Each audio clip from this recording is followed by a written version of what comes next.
कोटो गुरमुकोटो।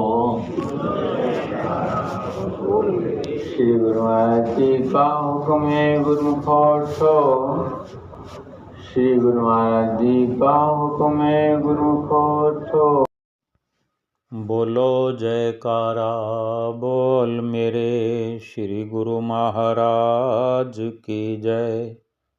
सभी गुरुमुख प्रेमियों से सब प्रेम जय सच्चिदानंद। वंदो चरण सरोज गुरु मुद मंगल आगार।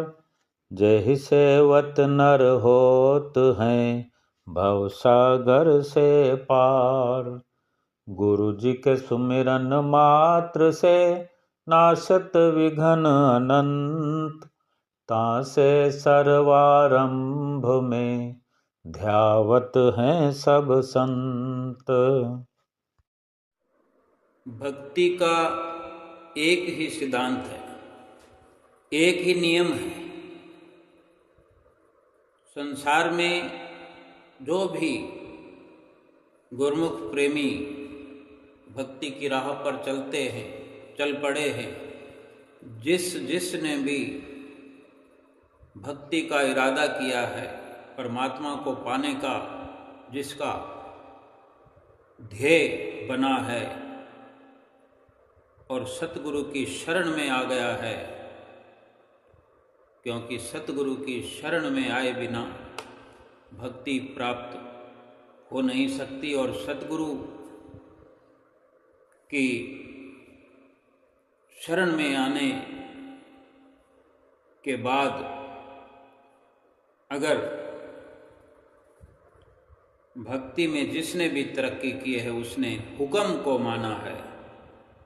भक्ति का सिद्धांत ही यही है, यही नियम है कि जो हुक्म को मानता है, जो आज्ञा को मानता है, जो आज्ञा पर अपना समय व्यतीत करता है, जीवन व्यतीत कर देता है, वही जीवन में भक्ति को प्राप्त करते हैं, अपने जीवन को सफल करते हैं। बाकी यूं तो संसार सभी अपने अपने मत के अनुसार, अपनी मन की मति के द्वारा भक्ति में लगे हुए ही हैं, लेकिन भक्ति का लाभ उसी को प्राप्त होता है जो अपनी मन मति को छोड़ करके गुरु की मति को धारण करते हैं, गुरु की मति को अपनाते हैं, हुक्म मानते हैं और हुक्म पर चलते हैं। रोज श्री आनंदपुर दरबार में गुरुमुख प्रेमी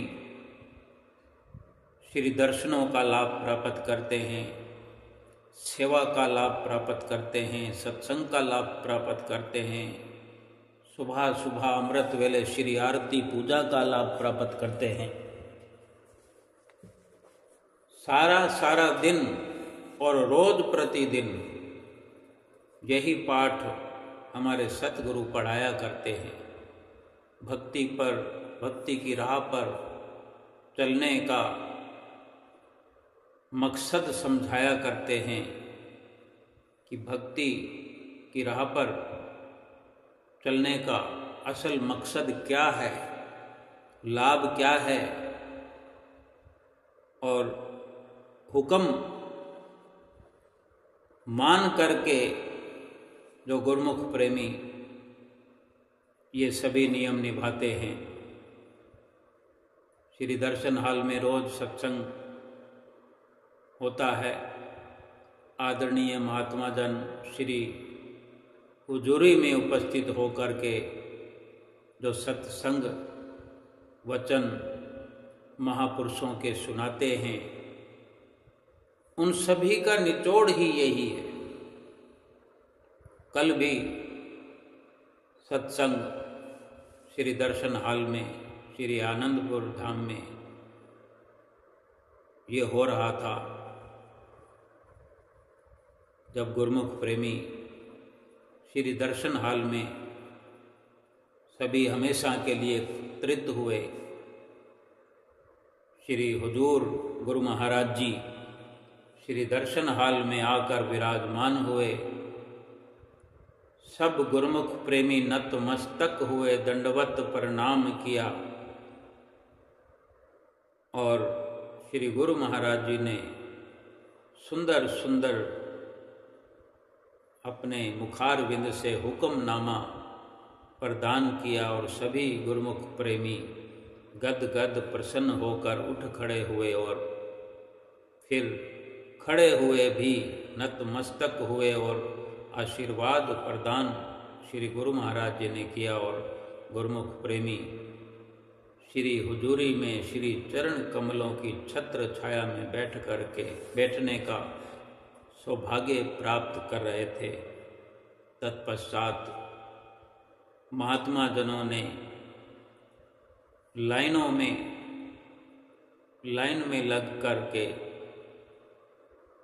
श्री गुरु महाराज जी के निकट पहुंचकर माथा टेकते हुए और आशीर्वाद प्राप्त करते हुए अपने अपने स्थान पर बैठ करके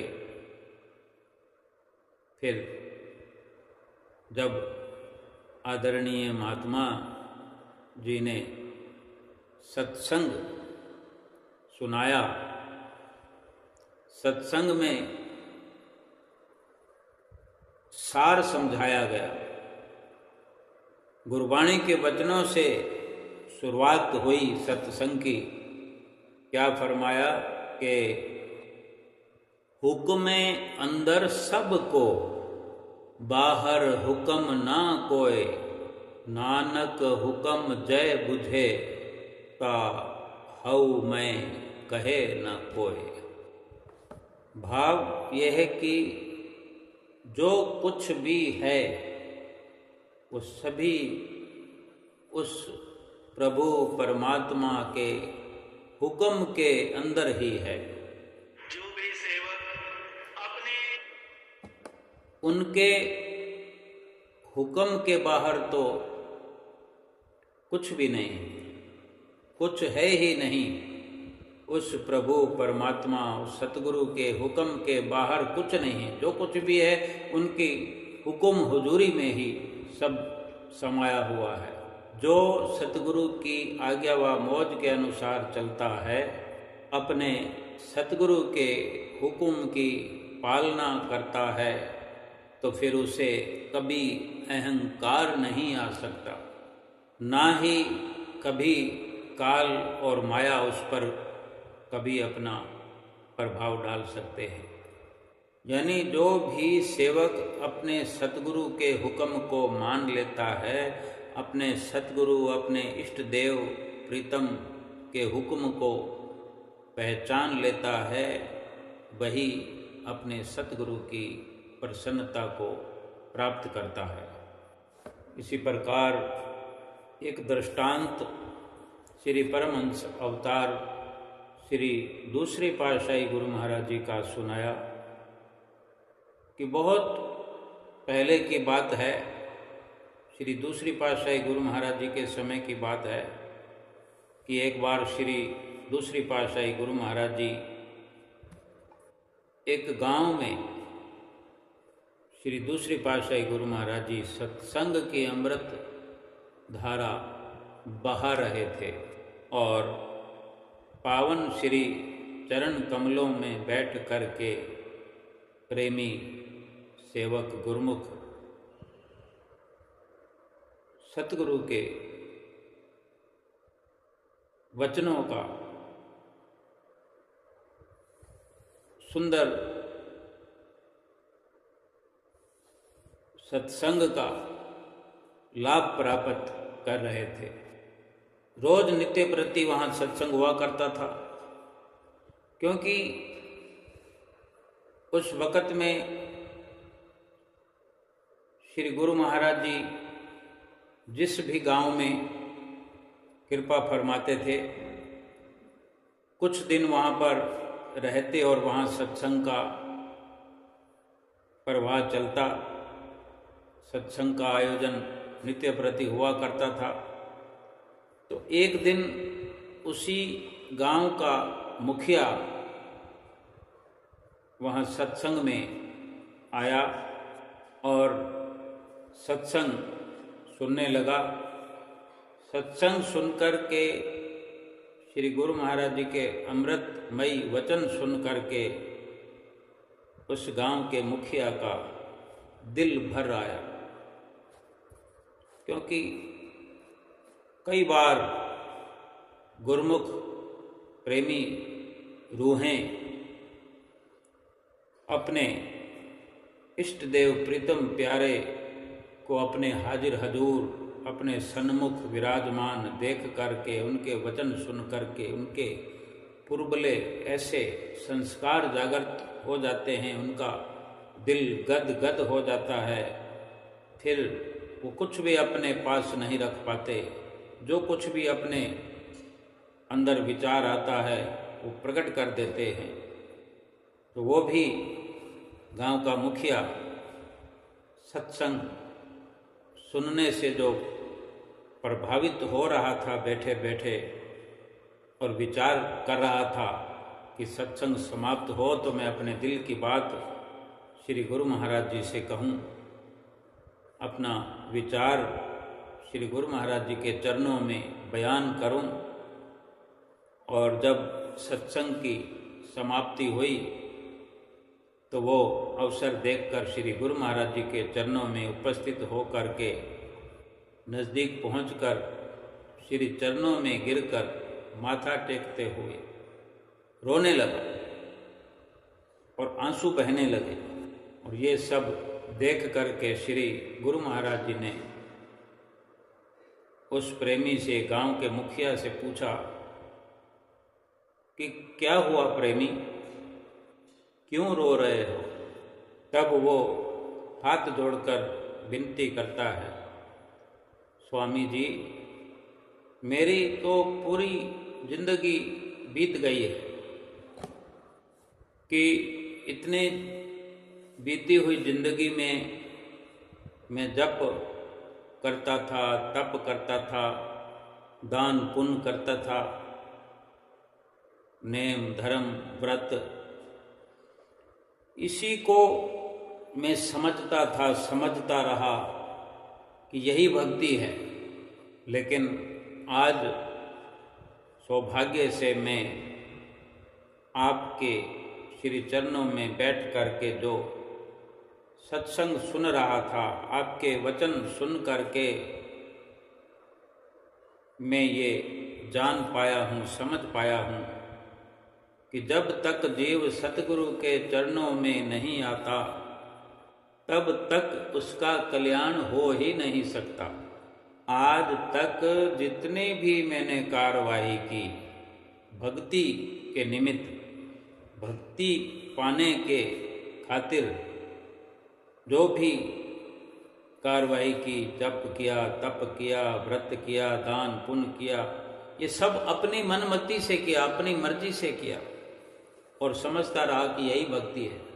लेकिन आज मुझे ऐसा लग रहा है कि वो सारा का सारा समय यूं ही व्यतीत हो गया और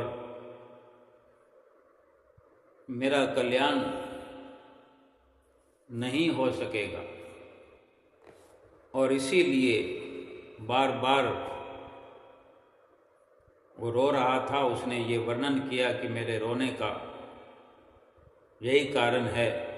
जब श्री गुरु महाराज जी ने उससे पूछा तब उसने ये अपने विचार श्री गुरु महाराज जी के चरणों में विनती किया, बताया रोने का कारण। तब फिर श्री गुरु महाराज जी ने फरमाया कि प्रेमी, जीव जब भी श्री सतगुरु के महापुरुषों की चरण शरण में आ जाता है और उनकी आज्ञा के अनुसार, उनके हुक्म के अनुसार अपना जीवन चलाता है, जीवन में हर कार्रवाई उनकी आज्ञा व मौज से करता है, तो उसका कल्याण निश्चित हो जाता है। ये पक्का है कि जिसने जब भी आकर के सतगुरु की आज्ञा व मौज को, हुक्म को सिरोधार्य कर लिया, फिर उसका कल्याण निश्चित है। और जो समय निकल गया वो तो निकल गया, वो वापस तो नहीं आ सकता। लेकिन जो समय बचा है, श्री गुरु महाराज जी ने फरमाया उस प्रेमी को कि जो समय व्यतीत हो गया वो तो वापस नहीं आ सकता, लेकिन जो समय अभी पड़ा है, जो समय बाकी बचा है, उसमें सतगुरु की चरण शरण अपना करके उनकी आज्ञा व मौज में अपने आप को ढाल करके जीवन व्यतीत कर। और कहते भी हैं, वर्णन आया है कि बीत गया सो बीत गया, उसका मत कर ख्याल, जो आगे समय मिला उसकी कर संभाल। यही यथार्थ बात है कि जो समय व्यतीत हो गया उसका क्या हो सकता है। समय को तो वापस लौटाया नहीं जा सकता, लेकिन जो समय बच गया है उसकी संभाल की जा सकती है। अब ना जाने कितना समय बाकी है, कितना वक़्त, कितनी घड़ियां, दिन, महीने, साल बाकी है, ये पता नहीं। लेकिन जितना भी समय बाकी है, अब तो श्वास श्वास करके सतगुरु के वचनों पर चल करके भजन भक्ति का लाभ उठाया जा सकता है। और सतगुरु की आज्ञा, सतगुरु का हुक्म, सतगुरु की मौज क्या है, ये तब भी यही आज्ञा व मौज दूसरी पातशाही गुरु महाराज जी का ये वृत्तांत है, ये लीला है। तब भी यही श्री मौज हुआ करती थी। तब भी श्री मौज के अनुसार सभी गुरुमुख प्रेमियों को यही फरमाया जाता था, समझाया जाता था कि सतगुरु की आज्ञा व मौज यही है कि नियमों की पालना करो, श्री आरती पूजा करो, सत्संग करो, सुमरन करो, भजन अभ्यास करो, सेवा करो। आज भी हुजूर गुरु महाराज जी रात और दिन हम गुरुमुख प्रेमियों को वक्त वक्त पर समझा रहे हैं, हमें सच्चाई का आईना दिखा रहे हैं। महापुरुष तो यही संदेश समय समय पर हमें सुनाते रहे हैं कि सतगुरु के वचनों पर, उनके आदेशों का पालन करते हुए जीवन अगर व्यतीत करो तो लोक और परलोक दोनों संवरता है। ये लोक भी सुखी हो जाता है जीव का, और परलोक भी संवर जाता है। एक और दृष्टांत सुनाया कि एक प्रेमी परिवार था ऐसा, जो कि सारे संसार के कार्य व्यवहार करते हुए, संसार में रहते हुए, गुजर बसर करते हुए अपने दिल की तार, अपने चित्त की तार जो है वो सतगुरु के चरणों में हर समय, हर वक़्त, हर पल घड़ी जोड़ कर रखा करते थे। तो एक बार उन्होंने, उन प्रेमियों ने अपने रहने के लिए एक नया घर खरीदा, क्योंकि ये जीवन में तब्दीलियां तो होती रहती है। पहले कोई मकान में हम रहा करते हैं, गुरुमुख प्रेमी रहा करते हैं, फिर उसको बदलना पड़ता है वक्त वक्त पर। तो ऐसे ही उन्होंने नया मकान खरीदा या बनवाया। तो उन्होंने जो मकान नया खरीदा, उसमें प्रवेश करने के बारे में जो विचार उनके मन में चल रहा था, तो यही सोचा कि चलो श्री आनंदपुर धाम चलते हैं और श्री गुरु महाराज जी को ये संदेश देते हैं ये, और श्री गुरु महाराज जी के चरणों में बेनती करते हैं। गुरुमुख प्रेमी अक्सर हर किसी नई वस्तु की खरीद करने पर, किसी नई वस्तु को प्राप्त करने पर श्री गुरु महाराज जी के चरणों में बेनती किया करते हैं। उनके भी वही विचार जो था, तो इसी विचार के चलते फिर श्री आनंदपुर धाम वो आए। उस वक़्त पंचम पातशाही गुरु महाराज जी की ये लीला है, ये वृत्तांत है। पंचम पातशाही गुरु महाराज जी उस वक़्त श्री आनंदपुर धाम के सिंहासन पर विराजमान थे, और गुरुमुख प्रेमी जब श्री आनंदपुर धाम पहुँचे, श्री दर्शन हाल का समय हुआ। श्री दर्शन हाल में प्रेमी पहुँचे, श्री गुरु महाराज जी विराजमान थे, और श्री गुरु महाराज जी के चरणों में उपस्थित हुए, माथा टेका और विनती करने लगे। कहने लगे, स्वामी जी, हमने एक नया घर खरीदा है और उसका मुहूर्त करना है, और हमारी ये विनती स्वीकार करो, और जिस दिन मुहूर्त है उस दिन आप जरूर कृपा करो। तब बेनती उनकी सुनकर श्री गुरु महाराज जी ने उन्हें आशीर्वाद दिया और फरमाया कि मुहूर्त के समय आप दिल से हमें याद करना, हम वहाँ पर अवश्य ही मौजूद रहेंगे। और श्री गुरु महाराज जी ने उन सभी को प्रसाद दिया, आशीर्वाद दिया, और वे सभी आशीर्वाद और प्रसाद लेकर वहाँ से चलने लगे।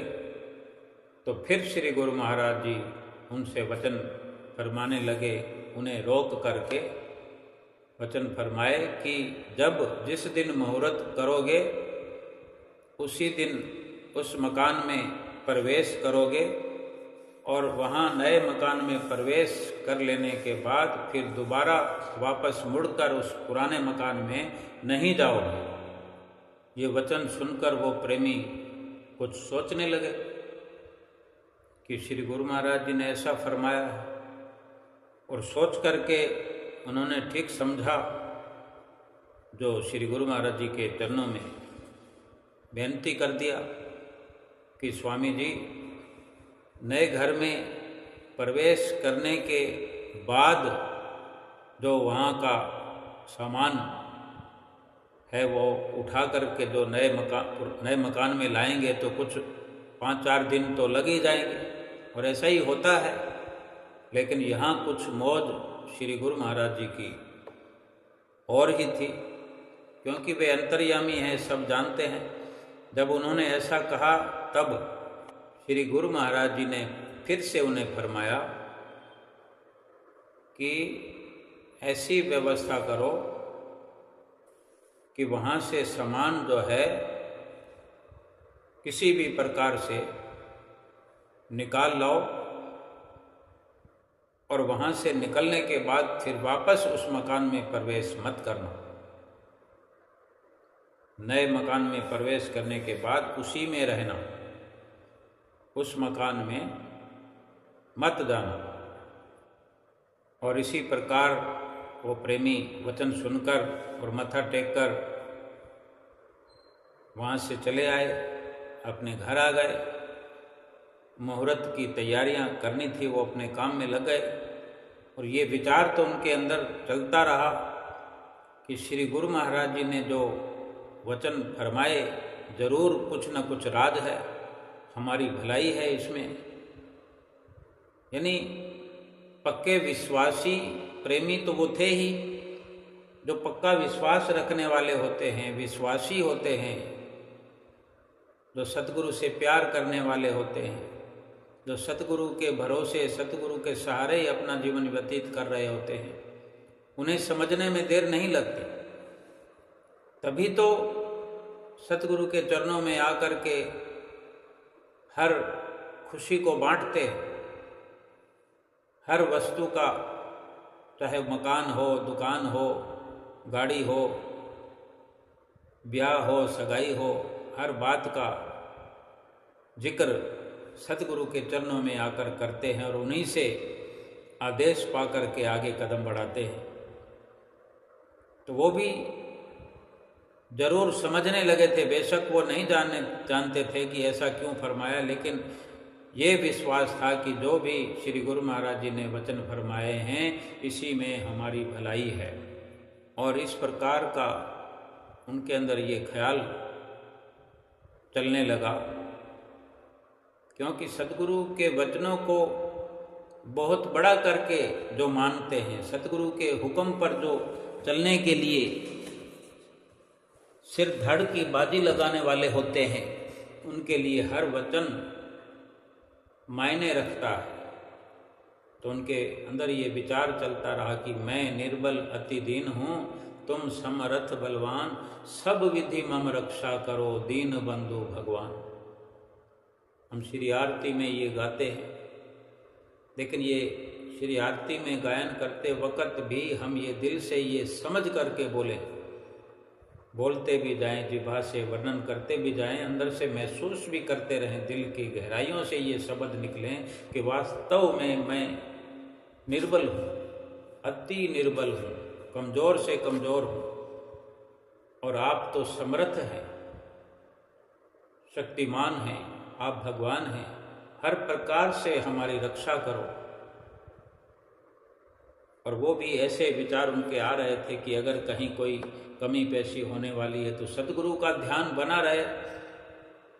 वो सब प्रकार से सतगुरु का ध्यान करते हुए ऐसे विचार मन में उनके लगातार चल रहे थे।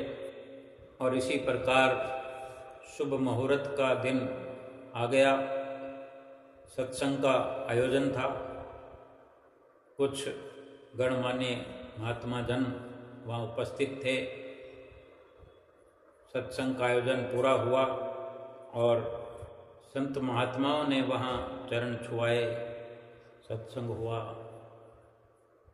भजन कीर्तन हुआ और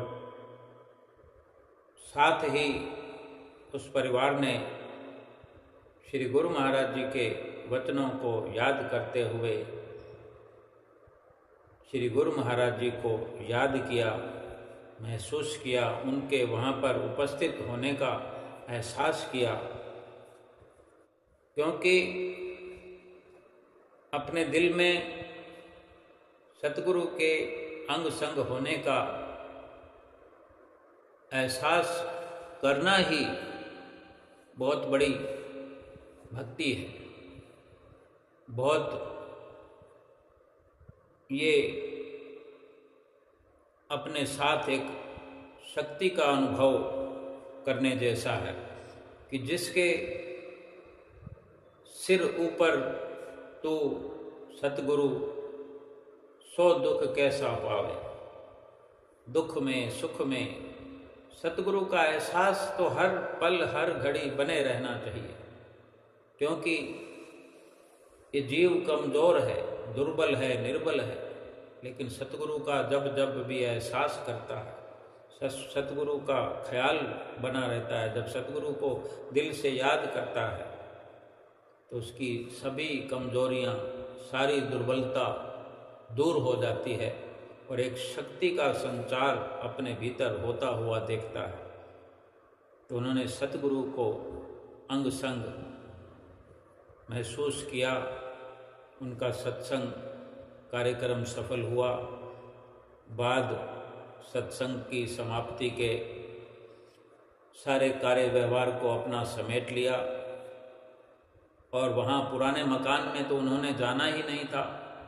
सतगुरु के हुक्म को मान जो लिया, सतगुरु के हुक्म को सिर पर रख कर जो चले थे, उन्होंने सभी कुछ वहाँ पे अपना पहले ही समेट लिया था कि मुहूर्त के बाद कोई सामान वहाँ से लेने के लिए नहीं जाएंगे। वो सारी व्यवस्था उन्होंने पहले ही कर ली थी श्री गुरु महाराज जी की आज्ञा के अनुसार। और रात को इत्मीनान से वो नए घर में अपने सो गए। और सुबह उठ करके, तो सुबह उठने पर क्या समाचार सुना उन्होंने अपने उस पुराने मकान के बारे में, कि जिस रात को वो अपने नए मकान में बड़े आराम से इत्मीनान से सो रहे थे, उनका पुराना मकान उसी रात में उस मकान की छत और एक दीवार जो कमज़ोर हो रही थी, वो छत गिर गई, दीवार गिर गई। अब सोचो कि जहाँ छत ही धड़ाम से नीचे आ जाए, वहाँ फिर क्या कुछ नहीं हो जाता। तब ये समाचार सुन करके वो सोचने लगे कि कैसे श्री गुरु महाराज जी ने हम सब परिवार की रक्षा करी, हमारा ध्यान रखा। और ये सोचने लगे, विचारने लगे कि अगर हमने श्री गुरु महाराज जी की आज्ञा और हुक्म को नहीं माना होता तो आज कुछ नज़ारा और ही होता।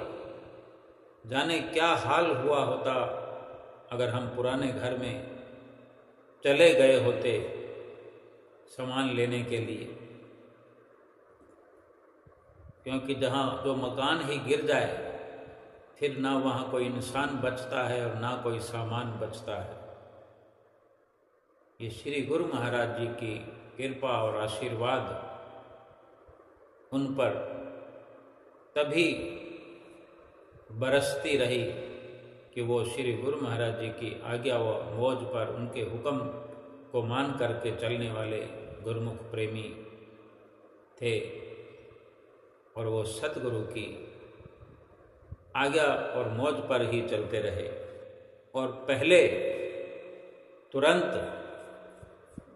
श्री गुरु महाराज जी का शुक्राना करने के लिए वो फिर चल पड़े, परिवार सहित श्री आनंदपुर दरबार पहुँचे और श्री हुजूरी में उपस्थित हुए और बहते हुए आंसुओं से, छलकती हुई आँखों से अपने सतगुरु, अपने प्रीतम प्यारे के चरणों को पखार दिया, भिगो दिया और शुक्राना करने लगे। और शुक्राना में कहने लगे कि स्वामी जी, जिस प्रकार आपने इस वक़्त में हमारी रक्षा की है, ऐसे ही हमारी रक्षा परलोक में भी करना। इस लोक में जैसे रक्षा की है, परलोक में भी हमारी ऐसे ही संभाल करना। तब श्री गुरु महाराज जी ने भी वचन फरमाए कि जिस प्रकार यहाँ आज्ञा व हुक्म पर चलते रहे हो, चल रहे हो, इसी प्रकार आज्ञा व हुक्म पर चलते रहना। हम तुम्हारी यहाँ भी रक्षा करेंगे और परलोक में भी रक्षा करेंगे। जिस प्रकार यहाँ तुम्हारे अंग संग हैं, परलोक में भी तुम्हारे संग साथ रहेंगे। इसी प्रकार हर वक़्त अपना सतगुरु के चरणों में ध्यान लगाए रखो और इसी प्रकार आज्ञा व हुक्म पर चलते रहो। हर वक़्त सतगुरु सेवक के साथ है, सेवक का हर पल ध्यान रखने वाले हैं सतगुरु, और सेवक का हर मुसीबत में, दुख में साथ निभाने वाले हैं सतगुरु। ये अवश्य नित्य प्रति कभी महात्मा जन अपने सत्संग में श्री परमहंस दयाल महाराज जी के वचन सुनाते हैं, उनकी कुछ लीलाओं का रसपान कराते हैं। कभी दूसरी पातशाही गुरु महाराज जी की ऐसी ऐसी सुंदर लीलाएं सुनाते हैं, किस प्रकार अपने प्रेमियों की रक्षा समय समय पर करते आए हैं। कभी तृतीय पातशाही गुरु महाराज जी की लीला सुनाते हैं, कभी चतुर्थ पातशाही गुरु महाराज जी के सुंदर सुंदर वचन सुनाते हैं, उनकी लीला सुनाते हैं कि किस प्रकार उन्होंने अपने सेवकों को, अपनी रूहों को हर प्रकार की दुख मुसीबतों से बचाया, उनके संग साथ होकर के उन्हें भक्ति का मार्ग दर्शाया। कभी पंचम पातशाही गुरु महाराज जी की, और आज सत्संग में वचन फरमाए कि वही श्री परमहंस अवतार आज हुजूर गुरु महाराज जी सिंहासन पर विराजमान श्री हुजूर गुरु महाराज जी के स्वरूप में हमें नित्य प्रति दर्शन दे रहे हैं, हमारी रक्षा कर रहे हैं, हमें भक्ति का मार्ग दर्शा रहे हैं, भक्ति के पथ पर हमें अग्रसर कर रहे हैं। और गुरुमुख प्रेमियों का भी कर्तव्य होता है, अगर हम इस लोक में भी सुखी होना चाहते हैं और परलोक भी अपना सुहेला करना चाहते हैं, सतगुरु को संग साथ रखना चाहते हैं, तो सतगुरु की आज्ञा व मौज पर, उनके हुक्म पर हर श्वास अपना लगाते जाएं। श्वास श्वास में सतगुरु के हुक्म की संभाल करें, उनकी आज्ञा व मौज की संभाल करें। और क्या है हुक्म और क्या है आज्ञा, वो हम नित्य प्रति सुनते हैं, समझते भी हैं, लेकिन कहीं भूल चूक अगर हो तो हमें सुधार लेने की ज़रूरत है, समझने की ज़रूरत है। रोज़ हमें श्री दर्शन हाल में श्री हुजूर गुरु महाराज जी इस प्रकार से इस संसार में जीने का एक सुंदर तरीका सिखा रहे हैं, समझा रहे हैं कि किस प्रकार काल और माया से बचने का जो बेहतरीन रास्ता है, ये बेहतरीन जो तरीका है वो यही है कि 5 नियमों की पालना नित्य प्रति हर गुरुमुख प्रेमी करते हुए और 2 घंटे भजन अभ्यास अनिवार्य रूप से करते हुए हर पल निश्चिंत होकर रहे, सुखी रहे, जीवन में कभी किसी प्रकार का दुख मुसीबत आ ही नहीं सकता जो गुरुमुख अपने सतगुरु की आज्ञा, सतगुरु की मौज और उनके हुक्म को मानते हैं, आज्ञा मौज पर चलते हैं, वो इस लोक में भी खुशियाँ प्राप्त करते हैं, परलोक में भी बेफिक्र होकर के अपने सतगुरु का संग साथ पा करके 84 लाख योनियों से छुटकारा पा जाते हैं। ऐसा सुंदर सत्संग श्री दर्शन हाल में सुन करके सभी गुरुमुख, सभी प्रेमी गद गद प्रसन्न हो रहे थे। खूब जयकारों का जय घोष होता रहता है, सत्संग सुनते रहते हैं, जयकारे लगाते रहते हैं और सतगुरु से आशीर्वाद प्राप्त करते रहते हैं। श्री गुरु महाराज जी कितने खुश प्रसन्न होकर के गुरुमुख प्रेमियों को आशीर्वाद प्रदान करते हैं जब जब जयकारा लगता है। इस प्रकार सत्संग की समाप्ति के पश्चात बाहर से आए हुए गुरुमुख प्रेमियों के लिए और जिनको जो स्थायी वहाँ रहने वाले हैं वे भी समय समय पर आज्ञा प्राप्त करते हैं। किन्हीं को अपने घर जाना होता है, किन्हीं को किसी प्रकार से कुछ दिन के लिए छुट्टी चाहिए होती है। इतना बड़ा परिवार है श्री गुरु महाराज जी का। सो सभी जो कि माथा टेकने वाले होते हैं, आज्ञा प्राप्त करने वाले हैं, कोई वहाँ रुके होते हैं 2 महीनों से, जिनको वापस अपने घरों को जाना होता है, वो सभी के लिए ये अवसर होता है सत्संग के पश्चात, और अनाउंस होता है कि जो गुरुमुख प्रेमी मत्था टेकना चाहते हैं वो सामने की लाइनों में आकर के माथा टेक सकते हैं। और इसी संदेश के प्राप्त करने से पहले ही सभी तैयार खड़े होते हैं, लाइनों में घुसे हुए होते हैं। कोई उठ करके चल पड़ते हैं, कोई पहले से मौजूद होते हैं।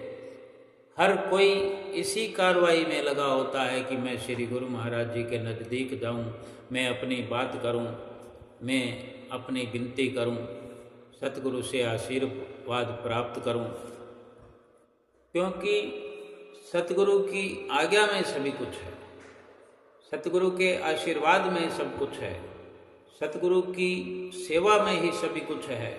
यूँ तो दुनिया में अमीर बहुत हैं, करोड़पति हैं, अरबपति हैं, राजा महाराजा हैं, लेकिन जो सेवा में, जो आशीर्वाद में, जो सतगुरु के वचनों में, जो सतगुरु के हुक्म के अंदर शहनशाही है, वो संसार की किसी शय में भी नहीं। एक दूसरी पातशाही गुरु महाराज जी की स्वर्णिम लीला है कि दूसरी पातशाही गुरु महाराज जी एक समय कब्र पट्ट में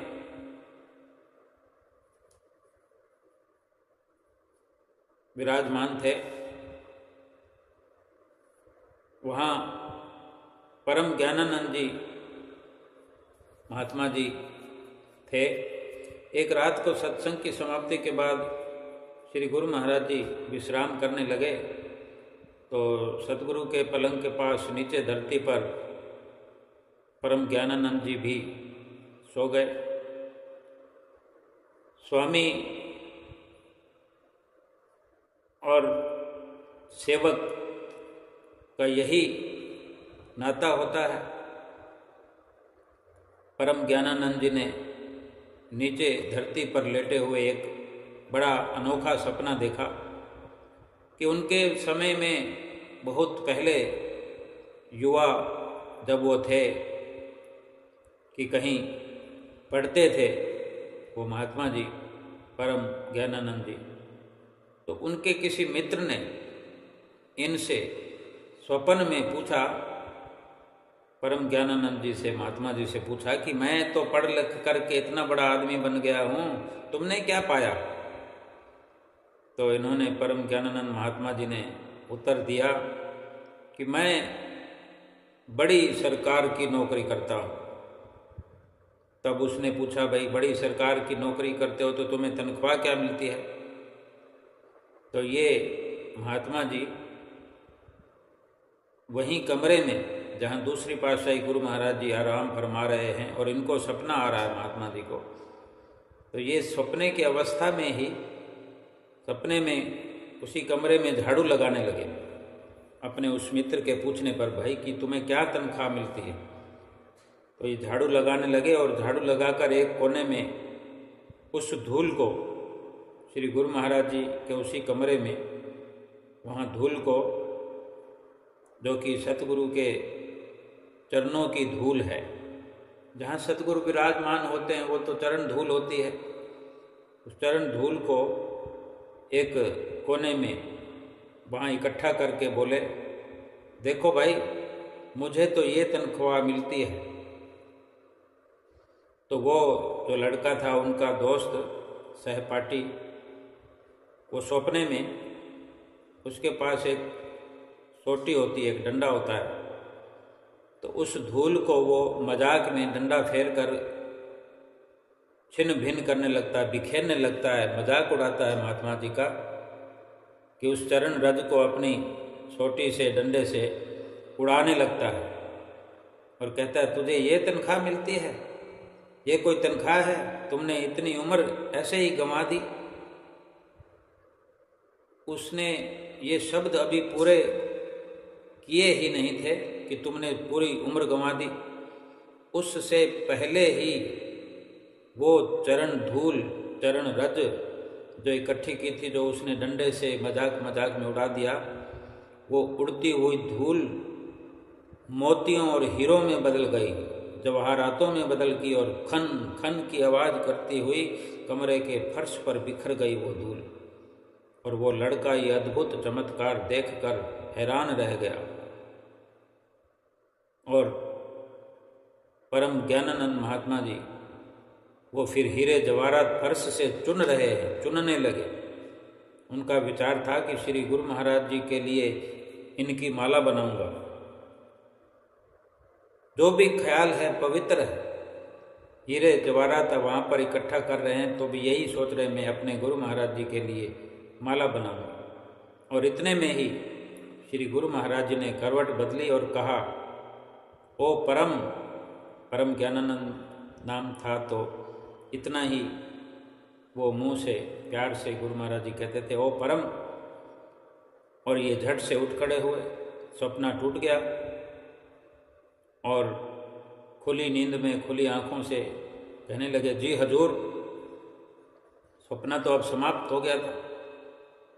अब ये हैरान होकर इधर उधर देखने लगे कि यहाँ जो इतने हीरे बिखरे पड़े थे, जवाहरात बिखरे पड़े थे, मैं उनको चुन रहा था, वो सब कहाँ गए।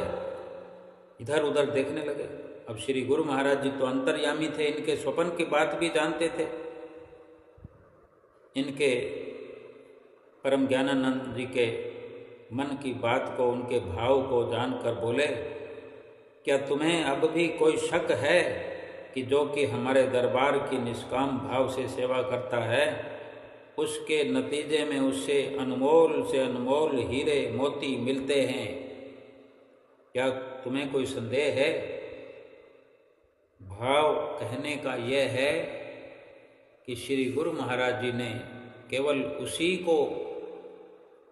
उसी वक़्त महात्मा जी को ही नहीं जतलाया, बल्कि समय समय पर इन लीलाओं के आधार पर, इन दृष्टांतों के माध्यम से हमें जतलाते हैं, हमें समझाते हैं कि श्री दरबार की सेवा हो, श्री दरबार की हुजूरी हो, श्री गुरु महाराज जी का हुक्म और आज्ञा पर चलना हो। इनके नतीजे में हीरे और मोती भी, जवाहरात भी तुच्छ है, तुच्छ से तुच्छ हैं, और सेवा की हस्ती बहुत बड़ी है। श्री गुरु महाराज जी की नज़दीकी बहुत बड़ी है, उत्तम से उत्तम है। हम ये विचार करें, हम ये यकीन करें, हम ये विश्वास करें, अपने सतगुरु के चरणों में अपनी सुरती का वास करें और अटल विश्वास से हम भक्ति के पथ पर अग्रसर हों, बढ़ते जाएं। श्री आरती पूजा करें, सेवा करें निष्काम भाव से, सत्संग करें, दर्शन ध्यान करें और 2 घंटे भजन अभ्यास, भजन सुमरन नित्य प्रति करें। सतगुरु का प्यार बरसेगा, सतगुरु की रहमतें बरसेंगी, बरकतें जीवन में आएंगी। किसी भी संसारिक वस्तु का अभाव भी नहीं होगा। ये लोक सुखी होगा, परलोक सुहेला होगा। जिसको सतगुरु के वचनों की दौलत मिली है, सतगुरु के वचनों की रोशनी मिली है, सतगुरु के आशीर्वाद की जिसको ताकत मिली है, वो ना इस जीवन में कभी कमज़ोर हो सकता है, ना ही आगे परलोक में उसे कोई कमी आ सकती है। क्योंकि सतगुरु के सेवक हर वक़्त उनकी आज्ञा व मौज में चलते हैं और खुशियों से उनकी झोली भरी रहती है। उनका जीवन बरकतों से भरा होता है, हर वक्त खुशहाल जीवन गुजारते हैं और सतगुरु की प्रसन्नता प्राप्त करते हैं और अपनी जीवात्मा का कल्याण करते हैं। 84 लाख योनियों से छुटकारा पाते हुए हमेशा हमेशा के लिए अपने निज घर में पहुँच करके सुख स्वरूप हो जाते हैं। बोलो जयकारा बोल मेरे श्री गुरु महाराज की जय।